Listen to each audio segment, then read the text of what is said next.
Ajay Gupta, co-founder and CEO of HSR.Health. I'm so privileged to have you on the podcast. It's entirely my pleasure. It's entirely my pleasure. Thank you for having me. So you're the first cab off the rank from Priscilla Cole's Geospatial Risk Summit in terms of arranging conversations following on from that summit on the podcast. What I really loved was the sense of humor that you had in the panel discussion in front of us all on the stage at the Hard Rock Hotel in Manhattan. Again, so happy to have you. Thank you. I'm honored to be number one, right? First, that was really a very good conference. A lot of energy, a lot of intelligent people. And that's really why I go to Comic Relief, right? Because everybody else is intelligent. So I try to put a joke in here and there. Yeah, no, I think it's essential. It's a really important skill, and yeah, you were memorable for that. Okay, so we've got a few bullet points to get through here. First up is a Geo AI paper. Have you written a white paper or something like that? Could you talk around this point? Yeah, so the conference itself, Priscilla's conference, was Geospatial Risk Summit. And when I first talked to her about the conference, when she was asking me to come and speak, she was saying that's really how to use geospatial in various industries, insurance being one, for instance, right? Property, casual, life, health insurance, right? And so I just got the idea from that conference to just, write about it, right? Geospatial is a very big industry, global industry. A lot of people use the technology, but I don't think that a lot of people know really what it's good for, what it can do for industries outside of the hardcore cartography technologies and industries, right? And I think that's about us, right? We gotta tell people what we do. We gotta tell people how we can help them, right, or at least show them. So I wrote a series of papers about how geospatial artificial intelligence systems can help in risk analytics broadly, and especially health risk analytics, which is my field.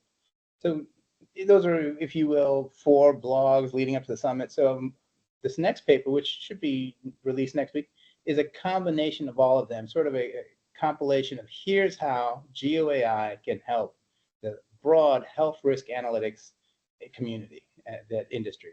Whether you are a healthcare provider, you're an insurer, you're anyone whose operations or assets could be subject to disruption from a health emergency like another pandemic or a disease outbreak, how can geospatial GeoAI help you prevent those things? That's what this paper is about. We're really excited about releasing it next week. The blogs that we posted on LinkedIn got a lot of good positive feedback, so that's helpful. Hopefully this will help the industry understand, what we can do.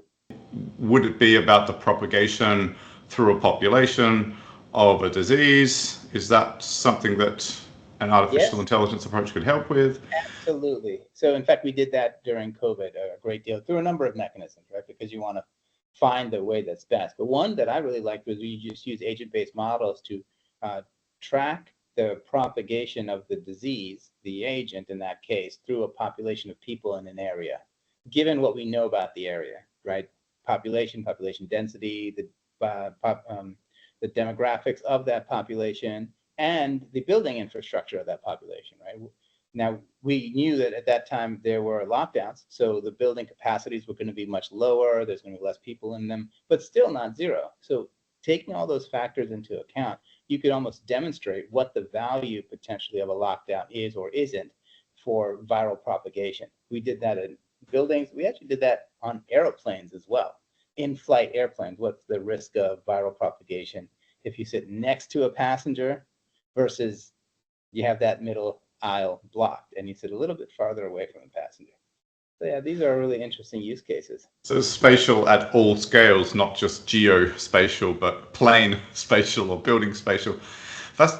This also brings up indoor navigation as well.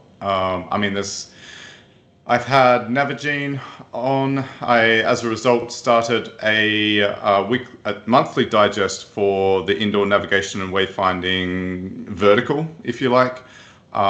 It seems like there's a lot of hospital navigation applications for our industry there. Okay. Yeah, we like to build hospitals as the old Greek labyrinth, right? Once you can find your way in, but you might not find your way around. It's very complicated. So yeah, indoor navigation is actually important, right? I think in part because of the success of MapQuest early on and now Google Maps and Apple Maps, right? We can plot a path to anywhere almost in the world, whether we've been there or not, right? And that kind of expectation follows us inside. Now we expect to be able to just find a path, and it's not obvious. It's not easy. It's not always following any kind of rules of, room number 12 and 13 and 14 and 15. It doesn't always work like that. So having an indoor navigation system, especially for important places like hospitals where sometimes you do have to get to a place quickly, can be helpful. I would almost say necessary if your hospital is a complex maze of rooms and corridors. Yeah. Okay. So we're highlighting how geospatial, I guess, if we were to personify the industry, has a few things to say about healthcare. There's how a disease might evolve through a population and how it might move, and that's at a geographic scale. But then there's the issue of efficiency and safety in terms of running a hospital and navigating, I don't know, a sick patient successfully from one room to the next, perhaps. Okay, good. So I have to bring up, I'm going to put you on the spot here. One of my favorite visualizations or displays of the value of the geospatial industry during COVID was this incredible map animation from Tectonics. They collaborated with X Mode Social, and what it was basically animating the movement of phones from a beach near, I think it was in Florida during spring break, and then showing how, and this was using big data, it was millions upon millions of records that were aggregated and processed in a way to protect privacy, showing how they then propagated when spring break was over along the transport network of the US, across the country and even internationally. Are you aware of that particular, or at least that general sort of analysis? Yeah, I'm aware of that general analysis, not specifically that company, but Yeah. that organization. But yes, and humans are the vector for viral propagation, viral bacterial propagation. So we know if you can track humans, whether it's cell phones or airplanes or a combination, you will also track all of the things we carry, which it could be COVID-19, it could be the flu, it could be these things. Absolutely. So that is a very good use case. And it's a different way to do contact tracing, really.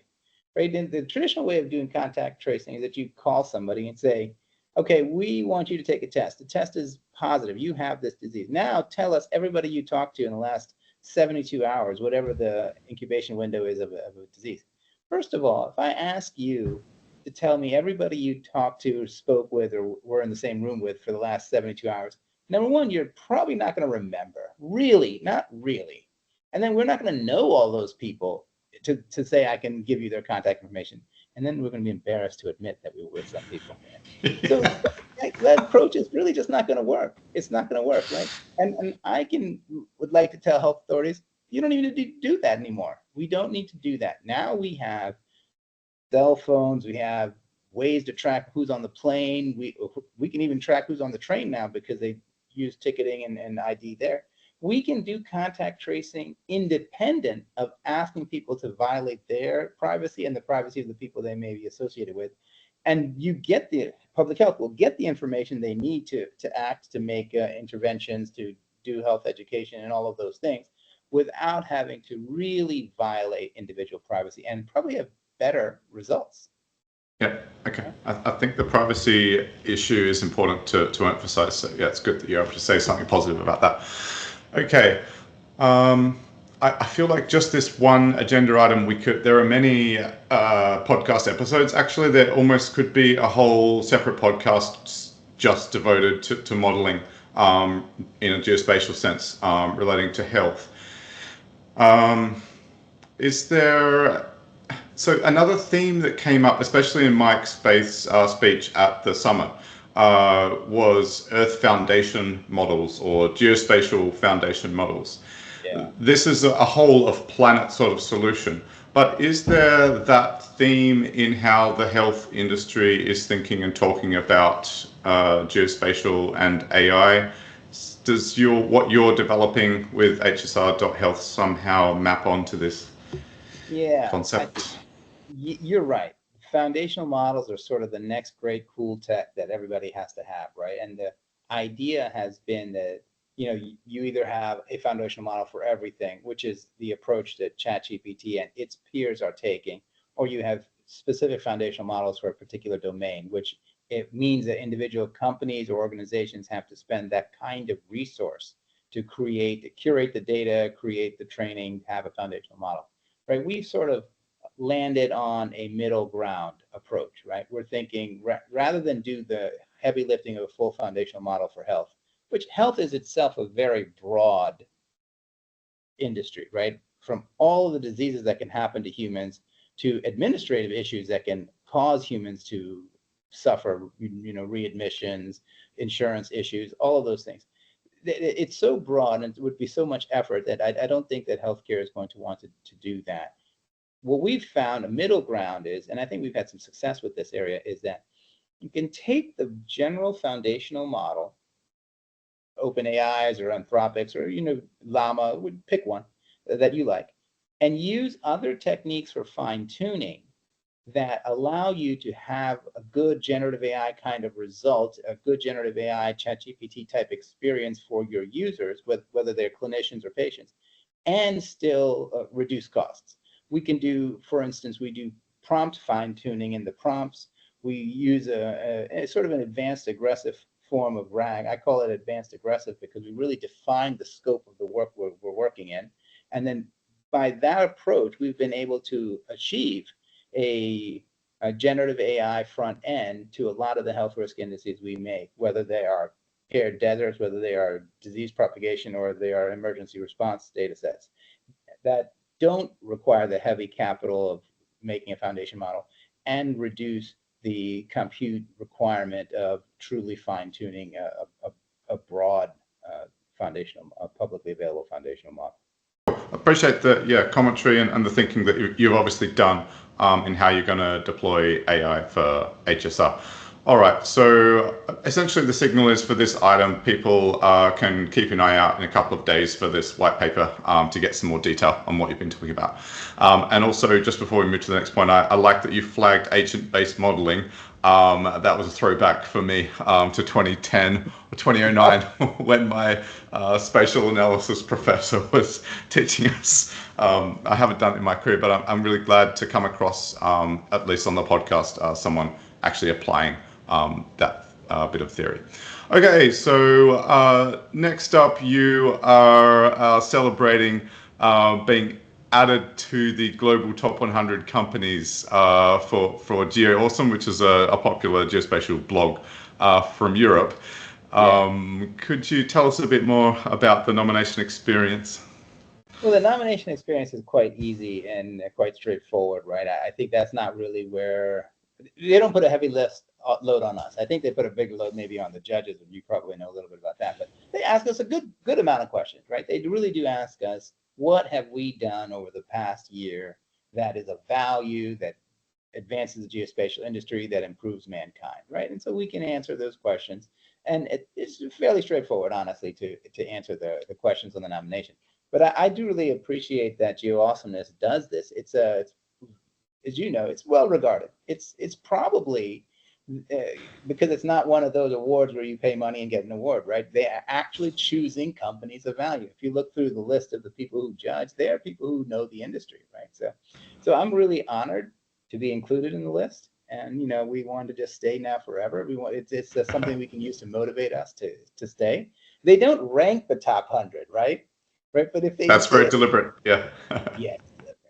If they did, even if they did just internally to those of us who asked, it would probably encourage us to try to get up the ranking. Yeah, so when I was a judge for 2 years, I wasn't in the latest round. It is a lot of work. Like they've got a sort of a rolling database of 1,000+ companies, and it was great for me in my efforts to build the geospatial index because it gave me a huge. It's just another massive source of information along with Crunchbase and all the other individual efforts to classify the industry. But it was always I really loved reading everybody's nomination material because, as you said, it's addressing, why do you guys matter? But if I'm honest, of all of these companies that I remember looking through 2 years running, I don't actually really remember hardly any focusing on health. So it's really nice that this top 100 list is exposing this application of geospatial. Yeah, we got to do something about that. You're right. I've been in the health career for most of my career. I've been in geospatial for at least the last 10 years, and there's just not a lot of us, right? Which is a surprise. One thing we know in health, we know that disease is not evenly distributed around the world, right? So I use this example all the time that if you have two patients arriving with roughly the same symptoms in Siberia and Saudi Arabia, they're probably going to have different diagnoses, right? Because we just simply don't have the same disease infrastructure in those two places. They're just widely separated, different people, different climate, everything, right? And yet still, we don't use a location-based science within healthcare.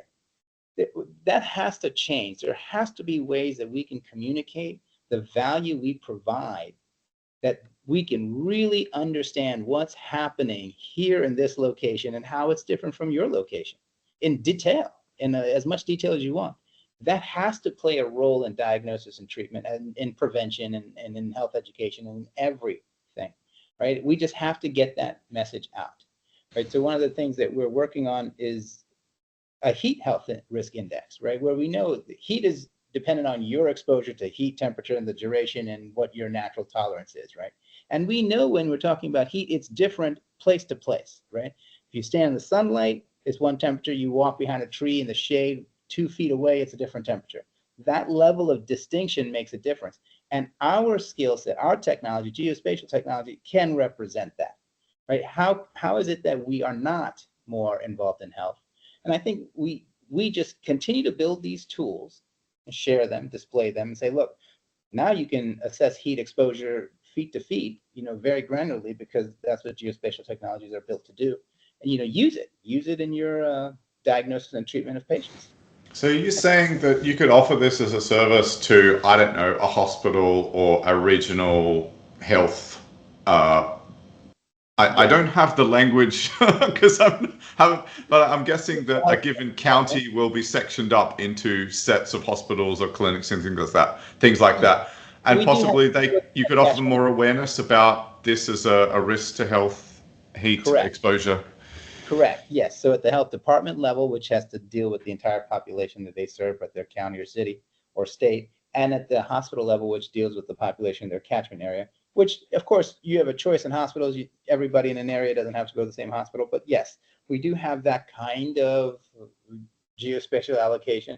And yeah, you can look at the heat exposure of the patients that you normally see in what we call our primary and secondary service areas for hospitals, or throughout our county, through our jurisdiction, and then just plan for what should be anticipated as the temperatures rise in the summer months. Yeah, I'm fascinated. I suppose each hospital might have a catchment area, Yeah, and you would be able to calculate the risk of heat stress per catchment area, and that would be useful intelligence for those hospitals or clinics to prepare, I suppose. correct. That's Okay. right. Right now, they get around that by just, if they've had the same medical staff work in the hospital for a while, they kind of have a sense of the population just Sure. because they've been there. That's good. That's fine. We don't, career experience is the greatest thing. But people move around. They don't necessarily stay a whole career in the same space. So sometimes there isn't that historic knowledge in a place, or that person with historic knowledge retires, right? And then so you lose some of that. So we Yeah. need technological solutions that can provide at least some inclinations of what that would have provided you in the past. Yeah, I'm fascinated. I guess what I've got in my mind is sort of this health risk metrics dashboard per catchment area, if you like, or whatever geographic segmentation is meaningful for health practitioners. It's really fascinating. I can see the potential. Yeah. Yeah, thanks. Hopefully the rest of the world, the rest of the health departments in the country will see it too. Well, at least the panel on the Geo Awesomeness Top 100 saw it for this round. So yeah, well done. Okay, so speaking of being nominated or somehow recognized, you also have received some AWS funding for Anna. Tell us Yes. about it. Yes, we did. We got some investment from AWS, but some cash, some credits. They essentially gave us enough credits to cover our cloud expense for a little over a year, which is fantastic. as Is well as this some the S3 funding or S3 credits? 'Cause, yes, S3 yeah, is part Jed of it. Sunwell mentioned the same when he was involved at AWS in the Radiant Earth episode, only to say that our listeners are familiar with this. Yeah. Awesome. Yeah, I mean, we use a lot more of AWS's infrastructure than just S3 buckets, but yes, our whole cloud infrastructure for about a year, they gave us a substantial amount of credits, as well as technical support and marketing support. And it's for really a couple of things, all related to Anna. Anna is our solution to the generative AI orchestrator that allows the whole process from a user can ask a question, like how hot is it going to be in my city this next year? And the system will curate the necessary data for that answer and then run a machine learning algorithm. It will execute a data pipeline to calculate the answer and then use generative AI based LLMs to produce a response, which could be text, but could also have tables, charts, or geospatial visualizations. And all of that goes back to the user in the format that matches their query. And so they can use that to make decisions to protect their health. One of the applications that in these awards from AWS that they specifically pulled out or recognized was our what we call Poseidon, which is our application where we are tracking the presence of plastics in our oceans and bodies of water and its movements so that we can assess the potential health impacts to those communities that are exposed to those plastics, coastal communities, communities downstream, etc. And we started with pilot funding from NOAA, the National Oceanic and Atmospheric Administration in the U.S., and Natural Resources Canada to do a pilot in the Fox River Basin in the Canadian Arctic. The pilot was successful. We presented it at a couple of conferences to intergovernmental organizations, and now we're expanding it around the world. So we have started to secure the funds for it, and AWS has invested in this as well, and we're about to release in the next couple of days. Essentially, we've covered America, the coastal waters, the Arctic, and to some extent around the oceans, and also What about Greenland, RJ? we're getting to it. I was just going to say we did the Gulf of America, or maybe it's the Gulf of Mexico. It's one of the Gulfs. One of the Gulfs. We have assessed the plastic presence and contamination and Yeah. the impact on the residents who live there. Greenland, of course, may come in the future as we move towards the European theater.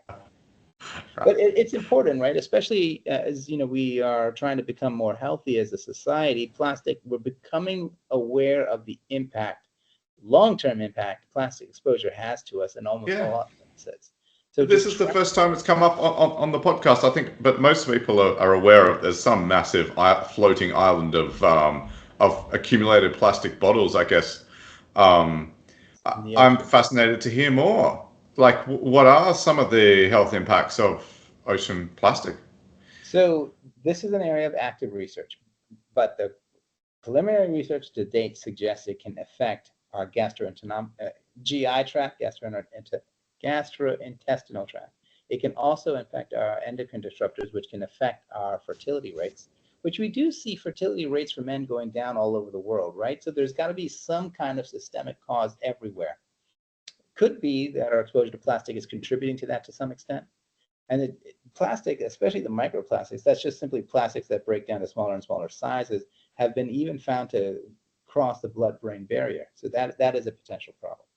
My The goodness. exact problems, I think we need to research. And so one of the things that Anna can do is it can identify those communities that are more likely to be exposed to plastics, and that can be something that we use for longitudinal studies to see what the health impacts of plastic exposure can be. So is it somehow that you have to be exposed to seawater, or is it also evaporated seawater that turns into water vapor that you then breathe in? Is that how this effect happens? So seawater is as a vector for plastic contamination. Also, the manufacturing chemical plants that have waste that goes into local streams is also a source. Agricultural fields and agricultural runoff tends to be a source of plastic and plastic toxin communication, microplastic contamination. There is a recent thought about air quality being a measure of plastic exposure as well. I'm not ready to say that that is the case, but in recent conversations I've had with people at NASA who are working on satellites for air quality, there's also suggesting whether that data can be used for in conjunction with Poseidon for plastic tracking. I think that's an area of open research right now. Microplastics and even smaller pieces are so small that you may not see them, and they can get carried by air currents. Now, can they get carried by air currents far enough for people to breathe them in? I think we need to find out. But we do need to find out because we have to find out what the exposure to harmful plastics are. Right. I'm feeling the urgency. This is a really worthy mission, RJ. Thanks for bringing it up. Goodness, I mean, we haven't had. There's a whole sort of vertical. There's a couple of verticals for geospatial companies related to the sea. There's hydrographic surveying. Fugro is an example of a company there. But there's also all the robotic submersibles. Kraken Robotics is another example. That's more to do with resource exploration and things like that. So that's perhaps more how people in the geospatial industry might think of the industry's contribution to or involvement in things to do with the sea.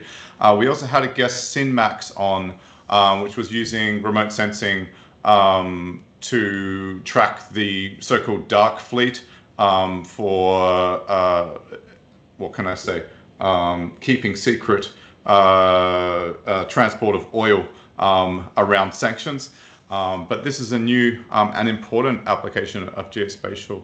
So yeah, appreciate it. And it's a little bit concerning that you might be talking about an explanation for why fertility rates are dropping. It sounds like we better pay attention. Yeah, yeah. I mean, maybe not. maybe, but for some people it might matter.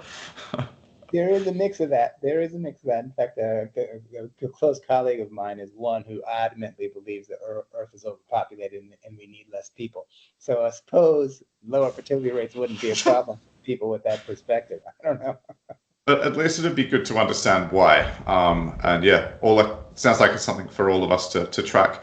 Another thing to pick up on is that it sounds like there's a Y Combinator of AWS or Amazon. Is there? Is it like a startup incubator or a place to go for funding? What you won? See, it's not, to my knowledge, an incubator or accelerator. I wouldn't be surprised if AWS or Amazon has such a resource or is affiliated with such a resource because, of course, they're very, very large company. But they do have rewards programs multiple times a year. One that I'm aware of is the social responsibility program, right? So they used to have, and just sunset, a health equity annual, I think even twice a year, health equity grant program. That has been sunset and replaced with the social responsibility and impact program. So those programs are available. I mean, as anything that you need to do with respect to getting on the cloud for computation for analysis, Amazon, AWS will help you do that. That much I think is fair to say.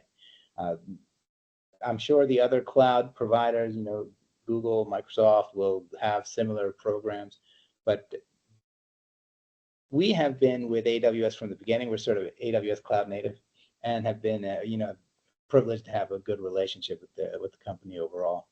Yeah, yeah, okay. I guess you can see that there's something in it for them that, if you scale or other companies that they fund scale, then that translates into revenue for them, I suppose. Okay, good. So we've covered Poseidon, we've covered Anna, we've covered your heat health risk index and your upcoming Geo AI white paper. Is there anything else that we haven't touched on yet to do with the initiatives that HSR.Health has before we hit the last agenda item?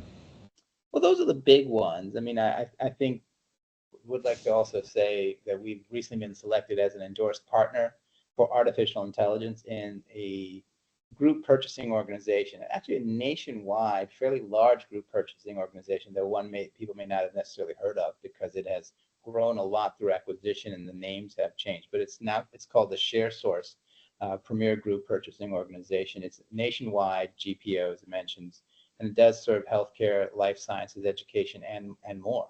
So it's a great opportunity to gain exposure for our products and our platform, Anna, at the time when we received some awards, both an investment award from AWS and recognition from GeoAwesomeness as one of the top 100 global companies. So this is a great synergistic time for us.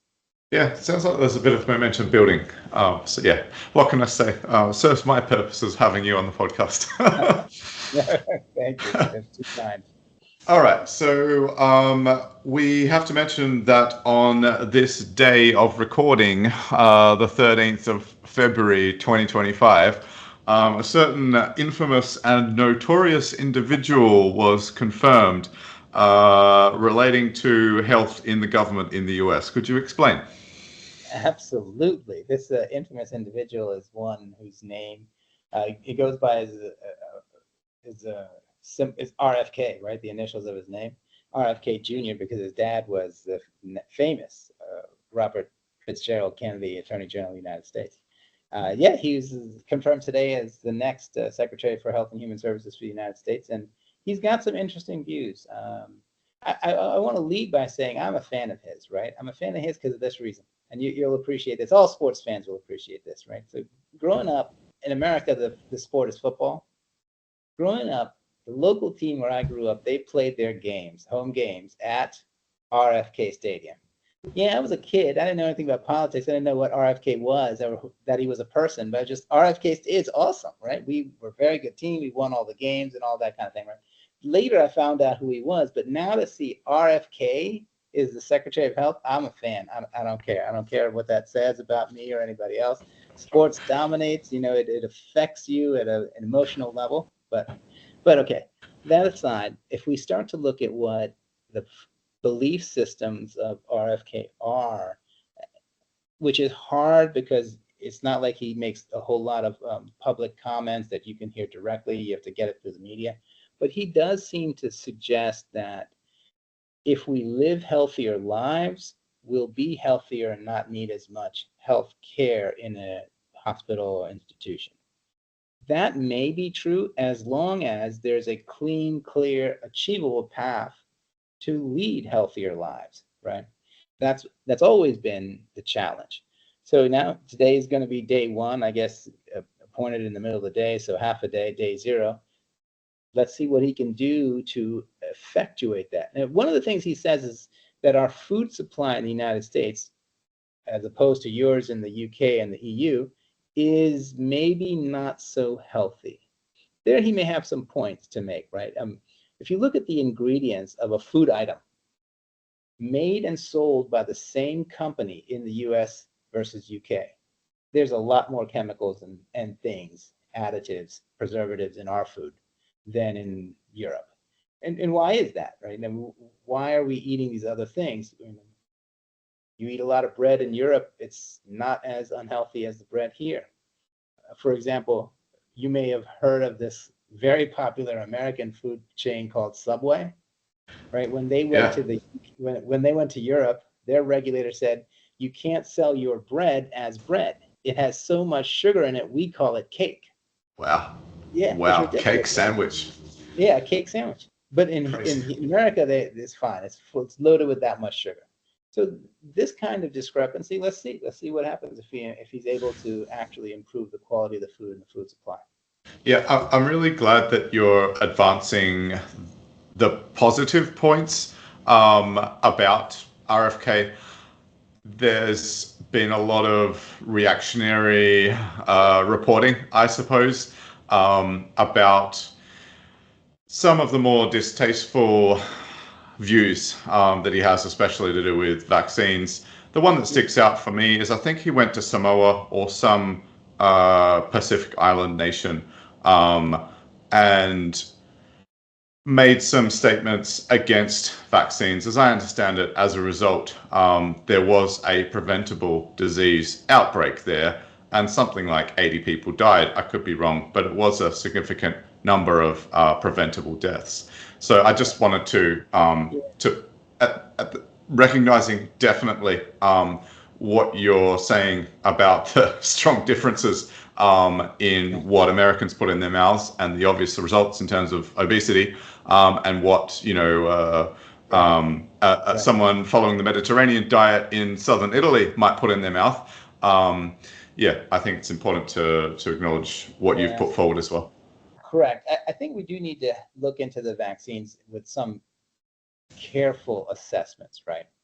Right. So if you see the chart, which we don't have here now, but we could simply Google it, right? The chart of vaccine doses administered in the United States for children born, right? It goes up. When I was born, a whole long time ago, I think they were like 11 or 13 vaccines that I took and everybody like me took, right? Now it's like 72 vaccines that a new kid Really? can take. Yeah. Is that doses or vaccines for different diseases? Injections, doses Okay, of vaccines for gotcha. disease, right? Injections, right?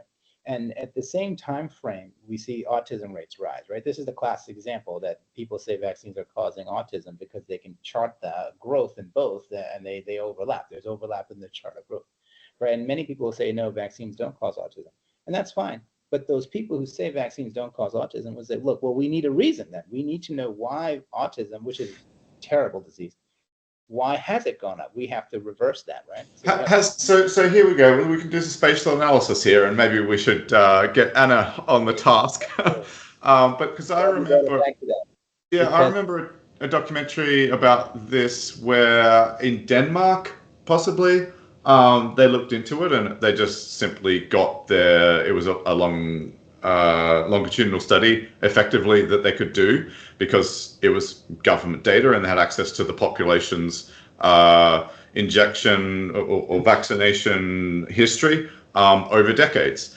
plus at a population level for this Scandinavian country. They had the autism rates over decades, and they found that there was no link at all. yeah. And So I'm my not understanding of taking the more of science is that a country by country, yes. that's the outcome of the research. Nevertheless, one must think critically. Right. And And some of the I can research understand how, if there is an increasing rate in doses to an alarming degree, anyone has a right to ask questions. And I'm saying that again from the perspective of a critical thinker, and let's find the answers, right? It in the shouldn't fullest sense of the term. do that, right? Yeah, exactly. I totally agree, right? I mean, the classic vaccines are life-saving, right? I mean, the mumps, measles, rubella vaccine that has been given for a long time has saved. You can't even estimate the number of lives it saved, and the more number of lives it has spared from those diseases, right? And so I think we are mixing a number of things when we talk about the term vaccine, right? Vaccine is a category of pharmaceutical, right? There's a lot of vaccines. Smallpox vaccine is historic, right? It's maybe the one thing the world did together that really worked and was beautiful, right? So that's a vaccine. And then you have a whole bunch of annual flu vaccines. Those two are not the same thing, right? So we have to be careful exactly what we're talking about when we talk about the term vaccine and assign every single vaccine to be as bad as the worst. They're not as bad as the worst, and they're not as good as the best, right? They're all distribution of them. I So maybe actually some. like that point about the difference between a flu vaccine and a smallpox vaccine. Because of the success of the smallpox vaccine, I never had it. Yeah, yeah, And I certainly get the invite, like the whole population, to have the flu vaccine every year. So yeah. I was sort of beginning to, I'm putting you on the spot, I confess, but has there been any research about, in one region of the world, an increase in autism rates that is not coupled with an increase in the number of vaccine dosages, whereas in another area of the world, this pattern hasn't occurred? So that is the heart of the matter. That's where I was getting to, right? So anyone can say that vaccines aren't causing autism. That's fine. Then what is? And I don't think that level of research that you're discussing, right? Where let's just simply map autism rates around the world and see what correlates to those things and start investigating. That hasn't been done in any degree of satisfaction. I don't think the autism rates are as high around the world as they are here, but let's find out, right? And then move that forward and come up with the reason. I'm sure it's not vaccines because I'm sure autism isn't caused by one thing, right? It's probably caused by some combination of factors. Yeah, I mean, Francis Crick was one of the two guys I think that got the Nobel Prize for discovering DNA. DNA. Yeah. Who was the other guy? I forget. Clark. Clark. Clark. So either Crick or Clark, I can't remember, but I watched a YouTube video. The guy's, I don't know if he's still around, but in the past 5 years, I watched a YouTube video about a speech he was giving. He was starting to look at autism. And Right. what the angle was that he was looking at was that there was a excess degree of testosterone in utero. And that essentially created too much structure somehow in the neural system that ultimately emerged from when the person was born. Um, just to add to, so there's that. And I've only studied psychology. I only have a bachelor's degree in psychology. That's all I can bring to bear in terms of critical thinking and reasoning here. But just to say that, there's that way of looking at the emergence of autism, along with the body's struggles, the challenge, I suppose, of processing 72 shots worth of vaccines as a Over the baby. course of the childhood. Yeah, it was Watson, not Excuse me, Clark. what's But, thanks. yeah, I think no. that might have been, yeah. I'll put Yeah, it in the show notes. but yeah, we'll just put in the show notes. But there has to be something that's going on. It's probably a combination of factors because autism isn't one disease, really, right? It's a spectrum. So it is an issue that we have to resolve. It's the rate of autism now is today. The rate is rising, but today it's already too great, right? We lose too many young kids who could grow up to be anything to this disease where we can't even teach them, right? So I'm not even one that says that everybody with autism is a lost cause, but we don't even know necessarily how to teach these people anything that they can use to unlock their different way of thinking, right? So it's a problem that we do have to address, Yeah. and we need to do it. We don't have time to waste. Yeah. Okay. All right. So it'll be interesting next 4 years to see how this conversation evolves. Speaking of population levels at the population level of the US. Okay. So something related to this is health insurance, and that's come up at least on this podcast in the episode with Development Seed, where Kevin Bullock was hit with a surprise question by me at the end of the episode. Basically, because I observed that the young 26-year-old software engineer that killed the president of United Healthcare had the talent and the skills to develop a tool to function not only for himself but for so many Americans, millions of them, who suffer the challenge of unfairly denied health insurance claims. So because Kevin represented one of the best software development firms in geospatial development seed, I had to come at him Yeah. seeking an answer because I'm not seeing from the software development community any leadership to solve this difficult issue Yeah. until last weekend when I discovered fighthealthinsurance.com. So do you have any comments? Yeah, there's actually an article in today's Wall Street Journal about health insurance, the denials and the process after denials, right? There's a lot of alarming statistics about that, right? That they get 5 billion claims a year. That's too many to begin with. And 850 million claims a year are denied, right? That these are astronomical numbers, right? And the article does say that 3/4 of the claims, denied claims that are appealed, do win, but after a long process, right? So they deny, they delay, and so they save their money. And ultimately, we find that insurance companies are for-profit companies, so they're incentivized to make money. They make money. Their revenue side is to collect premiums. The expense side is to pay for healthcare. So of course they're going to maximize the premiums to the extent possible and then deny claims because that is an expense to them. They're set up to deny claims. That's a problem that systemically we have to change in sort of industry wide. That has nothing to do with software engineering. That's unfortunately to do with politics and regulations. But then on the claim side, the denial side, yeah, I think that the advent of some kind of AI-based automated system to create the claim in the first place and to adjudicate the claim would be helpful. some states have gone so far, and I'm in one, Maryland, where providers are not allowed to use, by regulation, are not allowed to use AI systems to submit healthcare claims, which seems ridiculous to me because, of course, we use AI systems in almost everything we do. It's sort of built in. Google search is an AI system, but that's a regulation that needs to be addressed.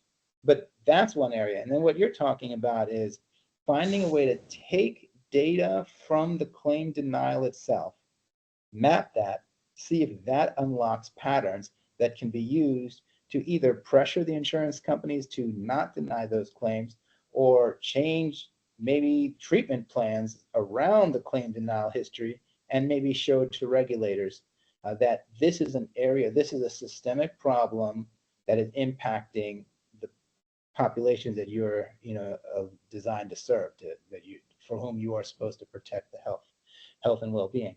I think that's a great idea. I'd love to see it. I'd love to see it come to fruition. The article in the Wall Street Journal today does say that it mentions a few cases where the denied claim was reversed. In all of those cases, it says that in the response process from the patient or the patient's family to the insurance company, they copied everyone they could think of to make it publicly painful. They copied the CEO of the insurance company, local journalists, local health regulators, elected officials, copy everybody and make it obvious what the insurance company is doing. Shame them. Shame them. And what you're doing can shame them. You can say, hey, United, look, you are denying all these claims from these communities all over the country, right? Look how bad.